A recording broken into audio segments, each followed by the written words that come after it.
Formula One is braking, and this time, it's happening in front of everyone. Not behind closed doors. Not in simulations. On track.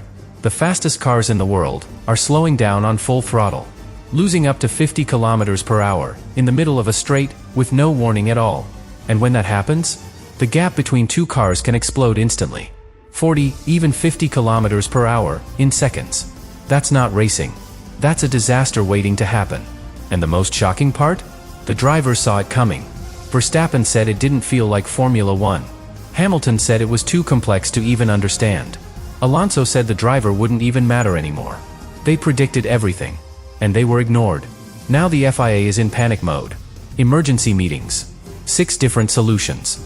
A system already out of control. Because what was supposed to be the future of Formula One is now turning into its biggest crisis in years. So now there's only one question that matters. Did Formula One just create something so broken, it's destroying the sport from the inside? At first, it didn't look like panic. It looked like progress. A bold step into the future. A smarter Formula One.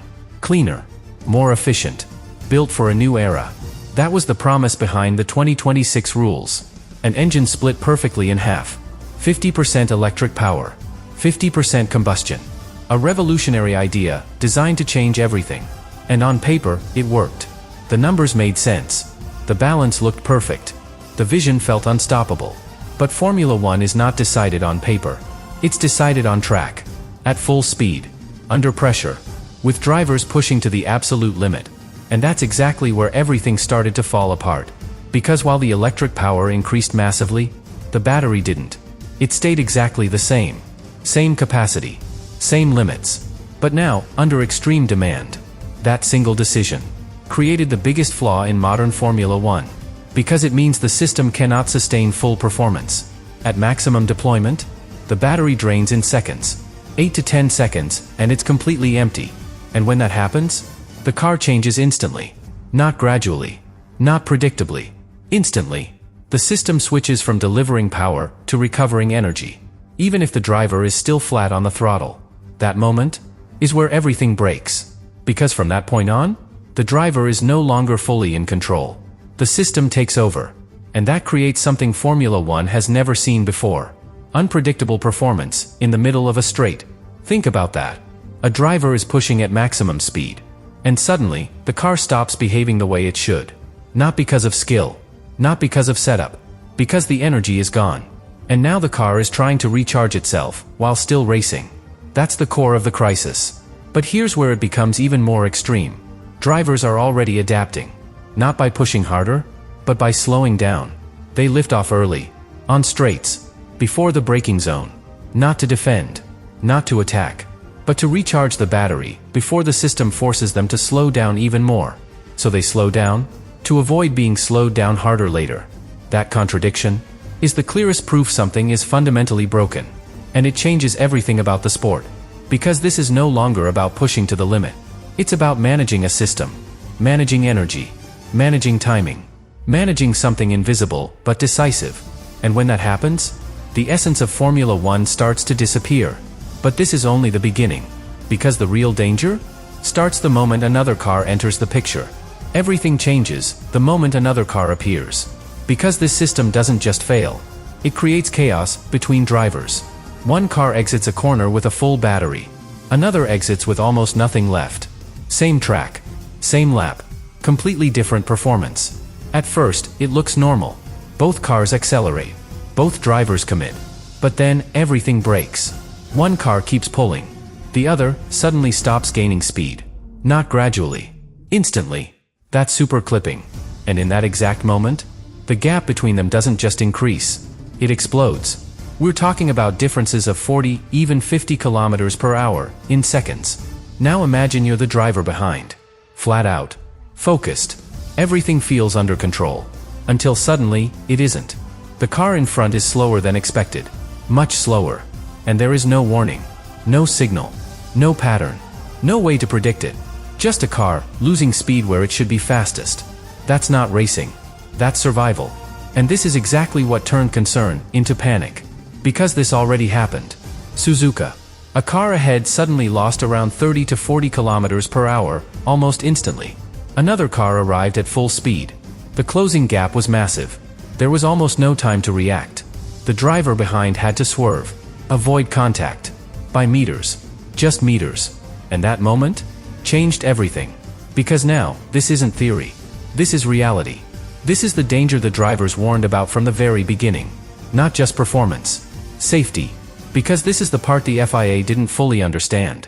Not how the system works in isolation, but how it behaves in real racing. In traffic. In battles. At full speed. Because Formula One is not about driving alone. It's about fighting. Wheel to wheel. Corner to corner. And that requires one thing above everything else. Trust. Drivers push to the absolute limit because they trust the car. They trust the response. They trust the speed. They trust what happens when they go flat out. But now, that trust is gone. Because the car can change behavior without warning. Not based on skill. Not based on input. Based on energy. Invisible. Unpredictable. Constantly changing. And when that trust disappears, everything becomes dangerous. Drivers hesitate. Or worse, they commit and the car does something unexpected. That's when mistakes happen. That's when accidents happen. And that's when the sport crosses a line it was never supposed to cross. But here's what makes this even worse. This wasn't hidden. This wasn't impossible to predict. The drivers saw it coming. They warned about it before the season even started. They described exactly this scenario. And still, nothing changed. Which is why the reaction now is different. This isn't normal frustration. This is anger. Because the drivers are not just dealing with a flawed system. They are dealing with a system that they were forced to race after warning it was dangerous. And now there's a question no one inside Formula One can avoid anymore. If the drivers don't trust the cars, how long before the entire sport starts losing control? The FIA had no choice. Not anymore. Not after the data. Not after the near accident. Not after every top driver said exactly the same thing. So everything changed. Fast. Emergency meetings were called in Paris. Teams were brought in. Engine manufacturers were pushed to respond. And for the first time, the FIA stopped defending the rules and started trying to control them. That shift is everything. Because Formula One doesn't react like that unless something is already out of control. Now there are 6 different solutions on the table. 6 different ways to try and save the sport. But here's the problem. None of them fix the core issue. Every single one is a compromise. One of the most urgent fixes targets something very specific. Why drivers are lifting off on the straight. Right now, lifting off allows the car to recover more energy than staying flat on the throttle. Which means drivers are being rewarded for going slower. So the solution seems simple. Make energy recovery equal, whether the driver lifts or not. Remove the advantage. Remove the behavior. Make the straights feel natural again. But even that doesn't solve everything. Because super clipping still exists. It just becomes less aggressive. Another solution goes deeper. Reduce the electric power when the battery gets too low. Stretch the energy. Avoid the sudden drop in speed. Make everything more predictable. But again, there's a cost. Less power. Less acceleration. Less of that raw intensity that defines Formula One. And suddenly, the entire debate changes. Because now the question isn't how to make the cars faster. It's how to make them safer. And that shift changes everything. Because once safety becomes the priority, it means performance has already failed. And that's why the FIA is in real trouble. Not just because something is broken, but because fixing it changes what Formula One is supposed to be. Make it safer, and it becomes slower. Keep it fast, and it stays unpredictable. There is no perfect solution, only trade-offs. And here's the hardest truth of all. This cannot be fully fixed this season. Because the real problem is built into the design itself. The batteries are too small. The power demand is too high. That balance is locked. And you cannot rebuild that in the middle of a championship. So what happens now? The season continues. With patches. With temporary fixes. With small adjustments trying to control a massive flaw. Which means every race from this point forward is no longer just competition. It's an experiment. Drivers adapting. Teams reacting. The FIA trying to stay ahead of something that might already be ahead of them. And that leads to the question no one inside Formula One wants to answer. Is the FIA still controlling the sport? Or is the sport now reacting to a mistake that was too big to fix from the start? And this is where the situation becomes something even more dangerous. Because now, it's not just about fixing a problem. It's about whether Formula One understands what it just created. Behind the scenes, the mindset has already shifted. quietly, but completely. This is no longer about making the 2026 rules work. It's about preventing this from happening again. Because what this crisis exposed is not just a technical mistake. It's a failure in how decisions are made. Think about it. The data existed. The simulations existed. The drivers spoke out early. And still, the regulation was approved.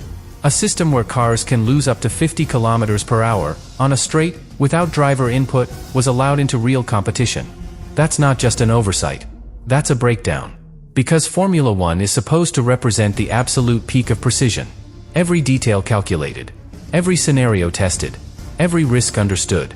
But this wasn't understood. And now the consequences are visible to everyone. Drivers no longer trust the cars. Teams no longer trust the system. And fans are starting to question what they're watching. Because something feels wrong. Even if you don't understand the technical side, you can see it. Cars lifting on straights. Speed disappearing without warning. Drivers talking about energy instead of racing. And that perception is the most dangerous part of all. Because Formula One doesn't just depend on performance. It depends on belief. The belief that what you're watching is the most extreme, most controlled form of racing in the world. But right now, that belief is starting to crack.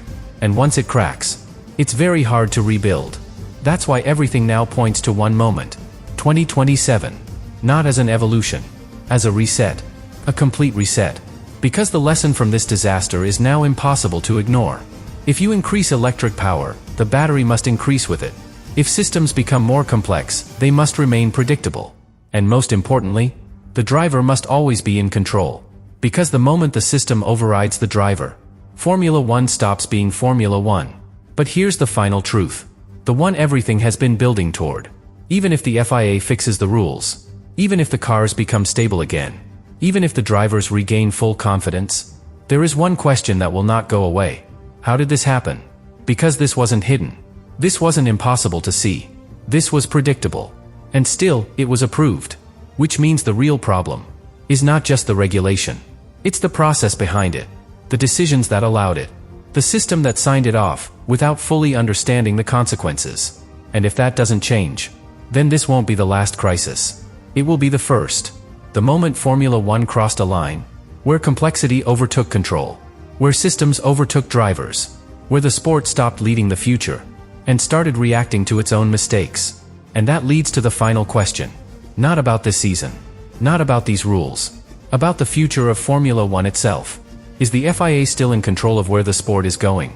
Or has it already created something too complex, too unpredictable, for even the best drivers in the world to truly control?